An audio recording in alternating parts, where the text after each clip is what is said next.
Cristo nos ha dicho lo suficiente para que sepamos que el infierno es un lugar que hay que evitar.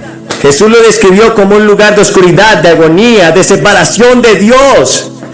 Y lo consideraba tan terrible que habló de ello extensamente, tanto a las multitudes como a sus discípulos. ¿Y por qué lo hizo, hermanos? Sencillo. Él quiere que tú y yo evitemos ir a ese lugar. Él quiere que tú entiendas que habrá un día de juicio. Y Él no quiere verte allí porque ese lugar no fue preparado para los seres humanos, fue preparado para Satanás y sus ángeles. Cada vez que un ministro se para detrás de un púlpito para predicar el tema más impopular que cualquier ministro puede elegir, es el tema del infierno. Sin embargo, la Biblia tiene casi tanto que decir respecto a este tema como cualquier otro tema que se pueda encontrar en ella. Por eso no podemos ignorarlo, aunque incomode a la gente. Ahora, si ustedes se ponen a pensar, la palabra infierno se utiliza en miles de conversaciones de cientos de maneras diferentes cada día. Algunas personas utilizan la palabra infierno para maldecir, otros la utilizan para describir sus vidas. Esa expresión, estoy viviendo un infierno. Una vez recibí una carta de un alcohólico que decía que estaba viviendo un infierno. Una mujer me escribió que solo llevaba 2 años de casada, pero que su casa ya era en la tierra un infierno. Quizás muchos podrían decirlo otra vez. Sin embargo, dentro de la iglesia, la doctrina del infierno no solo es impopular, sino que está casi olvidada. Y cuando hojeamos algunos libros en la biblioteca, descubrimos que no se habla mucho del infierno. No hay muchos sermones sobre ese tema en los últimos años. Y como casi no se predica, parece que hoy en día poca gente cree en el infierno. Varios ministros me han dicho que nunca han predicado un solo tema sobre el infierno. Y sin embargo, cuando leemos el Nuevo Testamento, podemos encontrar una y otra vez referencias directas a este tema. Y la mayoría de ellas las hace Jesucristo mismo. Tal vez porque algunas personas asocian el infierno con una especie de teología anticuada, en la que el diablo es representado como una criatura de color rojo profundo, con un tenedor, con pezuñas, con cuernos. Quizás por eso no puede imaginar que alguien pueda tomar ese tema en serio.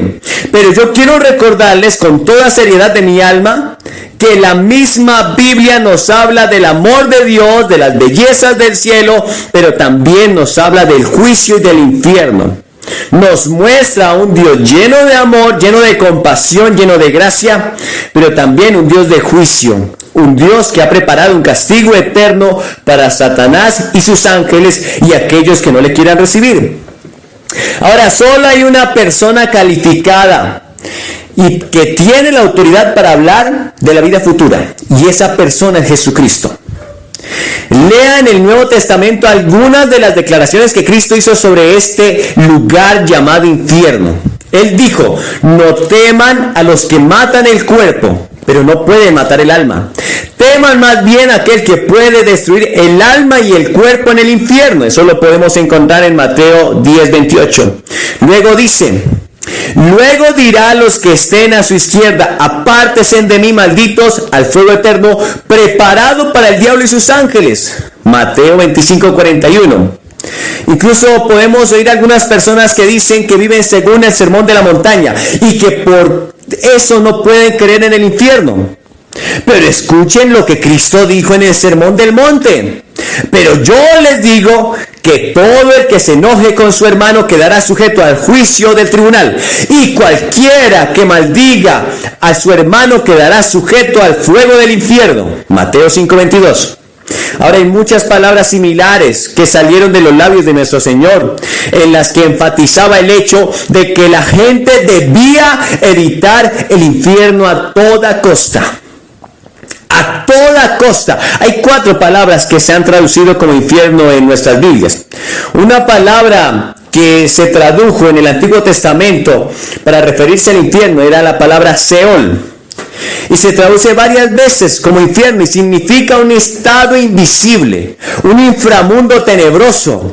Y estas palabras siempre se asocian con el dolor, la tristeza, la destrucción. Son usadas en conexión con la palabra Seol. Ustedes podrán recordar que Jacob dijo cuando le trajeron la túnica de José manchada de sangre, dijo: descenderán mis canas con dolor al Seol.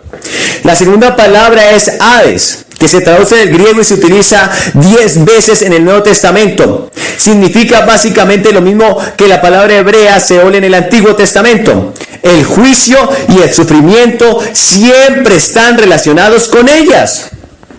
La tercera palabra es Tartarus, usada una sola vez en 2 de Pedro 2:4, donde dice que los ángeles desobedientes son arrojados al Tartarus. Indica un lugar de juicio, como una prisión o un calabozo donde hay una intensa oscuridad. La cuarta palabra es Gehenna, utilizada 12 veces en el Nuevo Testamento y traducida con frecuencia como infierno. Gehenna es la transliteración griega del valle de Himón. Y es la palabra que Jesús utilizó para referirse a ese mismo valle, un lugar a las afueras de Jerusalén en aquel tiempo, donde la basura y los escombros ardían continuamente. Ahora, nadie puede leer la Biblia sin reconocer que la paga del pecado es la muerte, Romanos 6:23. Nadie puede leer la Biblia ni siquiera casualmente sin darse cuenta de que se acerca un día de juicio, de ajuste de cuentas. Nadie puede leer la Biblia sin reconocer que existe un infierno. Ahora, es cierto que nosotros creamos nuestros infiernos terrenales a partir de las pasiones, el egoísmo, el pecado que inundan nuestras vidas. Siempre hay material de sobra para fabricar un infierno en la tierra. Y muchos de nosotros hemos creado uno del que no podemos salir. Sin embargo, la Biblia indica no solo que puede haber un infierno de nuestra propia fabricación en la tierra, sino que hay un infierno en el futuro, hacia el que se dirigen todos los que rechazan a Cristo. Muchas personas se preguntan por qué esa doctrina que parece tan irrelevante debería ser traída a nuestra atención, a colación. ¿Por qué deberíamos prestarle tanta atención? ¿Por qué debería ser importante hoy en día para nosotros? Bueno, en primer lugar, quiero que pongan atención a esto. En primer lugar, deberíamos huir del infierno debido a las advertencias que Dios hace al respecto. Nuestro Padre no pierde el tiempo en palabrería. Él hace que cada palabra cuente. Y haremos bien en prestar atención a sus amorosas advertencias. Su palabra dice: Dios no perdonó a los ángeles cuando pecaron, sino que arrojó al abismo, metiéndolos en tenebrosas cavernas y reservándolos para el juicio. Tampoco perdonó al mundo antiguo cuando mandó un diluvio sobre los impíos, aunque protegió a 8 personas, incluyendo a Noé, predicador de la justicia. Todo esto demuestra que el Señor sabe librar de la prueba a los que viven como Dios quiere y reservar a los impíos para el castigo del día del juicio. En segundo lugar, debemos evitar el infierno por la forma en que Cristo se refirió a él. Lo llamó castigo eterno, lo llamó tinieblas de afuera, lo llamó lugar donde habrá llanto y rechinar de dientes. Lo llamó horno encendido, Mateo 13:42. Lo llamó el fuego eterno preparado para el diablo y sus ángeles, Mateo 25:41. Lo llamó un lugar donde el gusano de ellos no muere y el fuego no se apaga, Marcos 9:44. También lo describió como un lugar donde tenemos conciencia y el uso de nuestras facultades en la historia de Lázaro, Lucas 16:19-31, que muchos creen que es una parábola, pero en realidad fue una historia que Cristo relató. Cristo dijo que en el Hades el rico levantó los ojos y vio de lejos a Lázaro. Y el rico estaba en agonía y en tormento. Tenía la facultad de hablar, escuchen. Así que alzó la voz y lo llamó: Padre Abraham, ten compasión de mí, manda a Lázaro que moje la punta de su dedo en agua y me refresque la lengua, porque estoy sufriendo mucho en este fuego. Lucas 16:24. También tenía recuerdos, porque dijo: entonces te ruego, Padre, que mandes a Lázaro a la casa de mi padre, para que advierta a mis 5 hermanos y no vengan ellos también a este lugar de tormento. Lucas 16:27-28. Estas son palabras de Jesús, no son mías. Yo no intento explicarlas, solo estoy diciendo lo que Jesús dice acerca del infierno. Cristo nos ha dicho lo suficiente para que sepamos que el infierno es un lugar que hay que evitar. Jesús lo describió como un lugar de oscuridad, de agonía, de separación de Dios. Y lo consideraba tan terrible que habló de ello extensamente, tanto a las multitudes como a sus discípulos. ¿Y por qué lo hizo, hermanos? Sencillo. Él quiere que tú y yo evitemos ir a ese lugar. Él quiere que tú entiendas que habrá un día de juicio. Y Él no quiere verte allí, porque ese lugar no fue preparado para los seres humanos, fue preparado para Satanás y sus ángeles. Pero inevitablemente muchos seres humanos irán allí al rechazar al Hijo de Dios. Le dijo a los hombres que huyeran de ella, que se arrancaran si fuera posible un ojo, si era necesario, antes de tener que ir a ese lugar tan terrible. Él dijo: y si tu ojo te hace pecar, sácalo más bien de ti, porque mejor te va a alentar tuerto en el reino de Dios que ser arrojado con los 2 ojos al infierno. Marcos 9:47. Jesús utilizó todas las palabras descriptivas a su alcance para advertir a la gente que huyera de la ira de Dios, que caerá sobre los pecadores que rechacen el plan de salvación de Dios. En tercer lugar, ¿por qué deberíamos evitar el infierno? Bueno, debemos evitar el infierno por el costo que Dios pagó para salvarnos de él. El cielo no habría sacrificado a su príncipe real. Dios no habría dado a su único hijo. Y Cristo no hubiera muerto voluntariamente en la cruz si la pena que enfrentaba a la humanidad hubiera sido cosa menor. Dios nos amó tanto que dio a su Hijo unigénito para morir en nuestro lugar y salvarnos del juicio de nuestro pecado. Por último, debemos evitar el infierno, porque Dios no creó el hombre para que fuera el infierno. El infierno fue creado para el diablo y sus ángeles. Pero si insistes en rechazar a Cristo, entonces elegirás estar destinado a pasar la eternidad con el diablo y sus ángeles.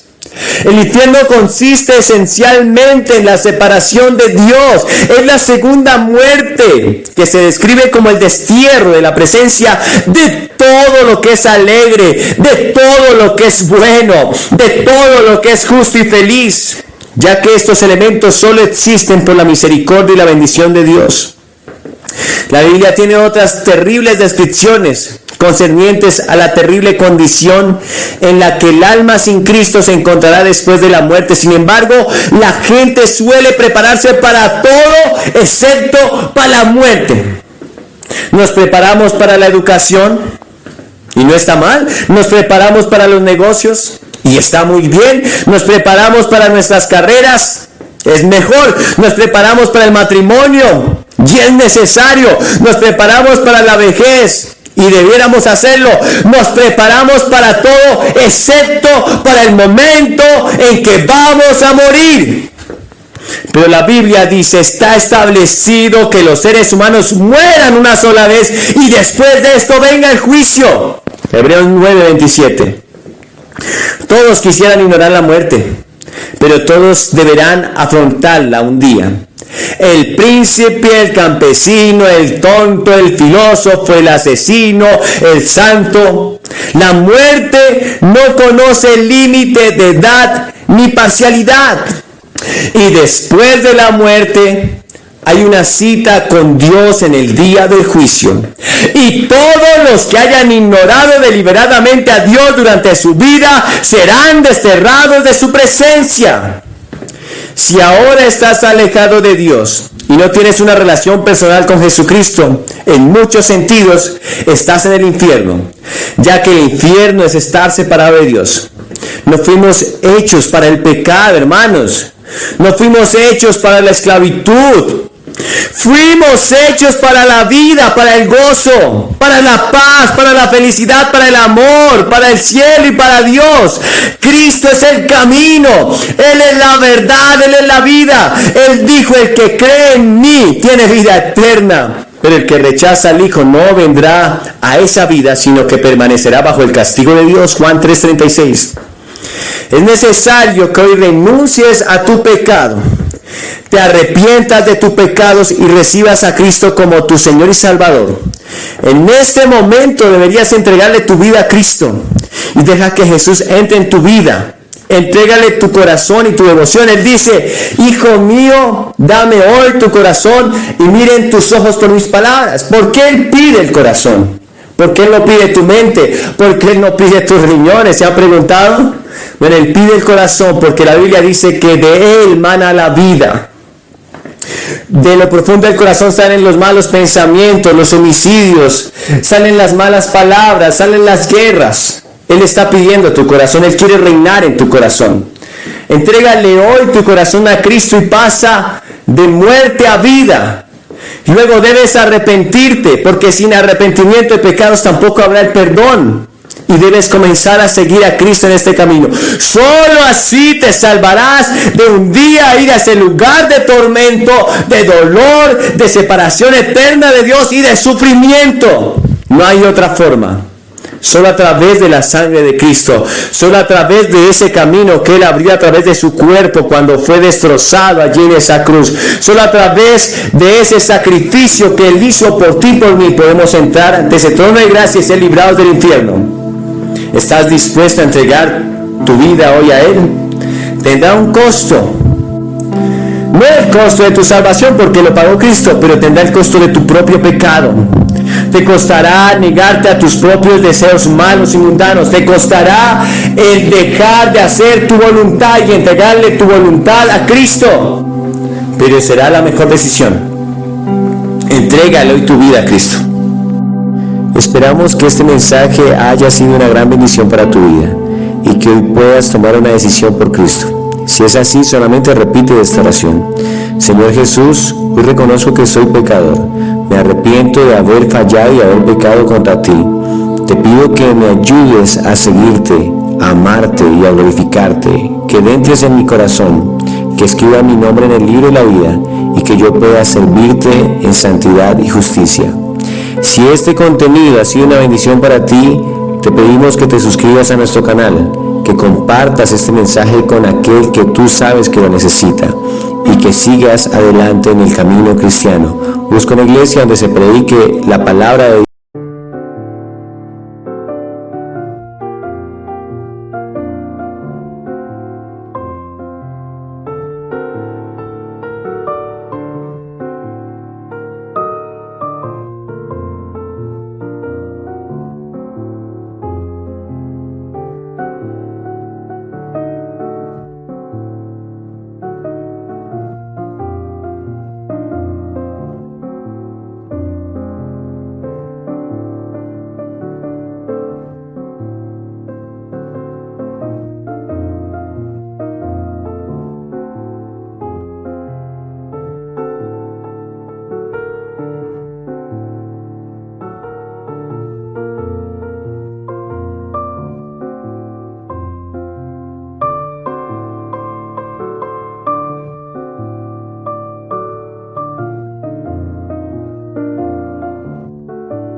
kiếp đây thôi, đâu quan tâm gì chuyện đời.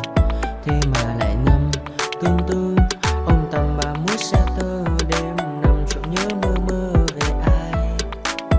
Thì ra anh yêu rồi, từ ánh mắt nụ cười, từ đôi môi gọi mưa sao xuyến lòng anh.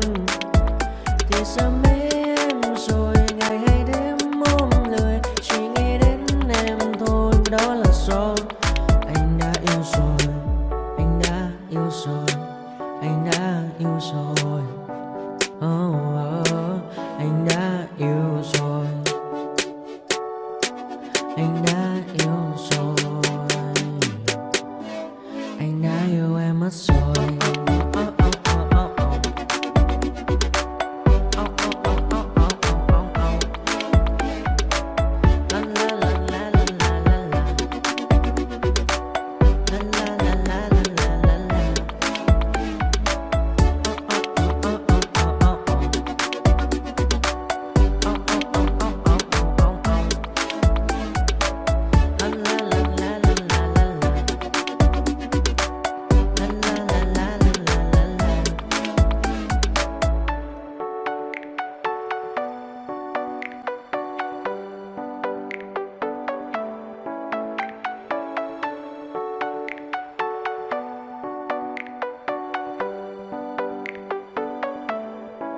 Anh hay mơ mộng mình thứ xa xôi, không màng về tình ái muôn nơi, sống trọn là trọn kiếp đây thôi, đâu quan tâm gì chuyện đời.